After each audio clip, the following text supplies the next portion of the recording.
Hello traders, you are welcome back to the Forex Geek channel. In this video, we are going to be discussing the Composite Index Indicator for MT4 and MT5. You're going to find the links to both the MT4 and MT5 version in the description below. After downloading the indicator file, extract the file, okay? Pick out the indicator file specifically and head over to your indicators folder, paste the file in there, and head back to your terminal. Go to your navigator and refresh. If you can't find the indicator after refreshing, just restart the terminal, okay? So now we're going to be adding the Composite Index Indicator here on MT4. Ensure that the Allow DLL Imports box is checked.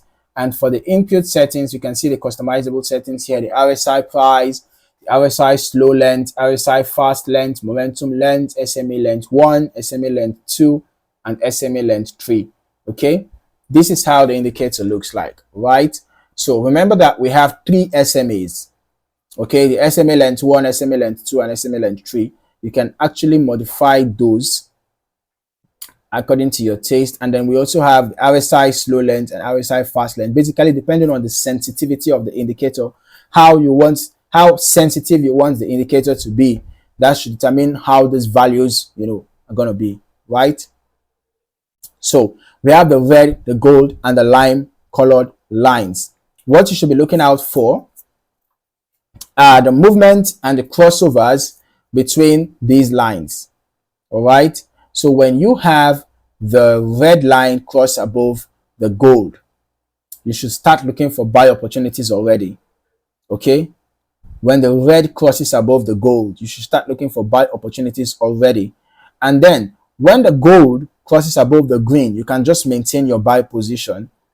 But when the price begins to get towards resistance zones, you might be looking out to exit. Okay. On the other hand, in a bearish trend, when the red crosses below the gold, you want to look out for sell opportunities. And when the gold crosses below the green, just maintain your sell position.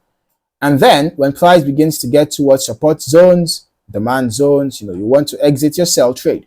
All right, or approach with caution. So guys, if you're not yet subscribed to this channel, you might want to do that now so that you do not miss out on more valuable content. Okay, don't forget to turn on your notifications and share this video with others who you feel are going to find it insightful. Okay, make sure you do not neglect risk management when trading. It's very important. Don't trade with an amount you can't afford to lose, and do not over leverage for any reason.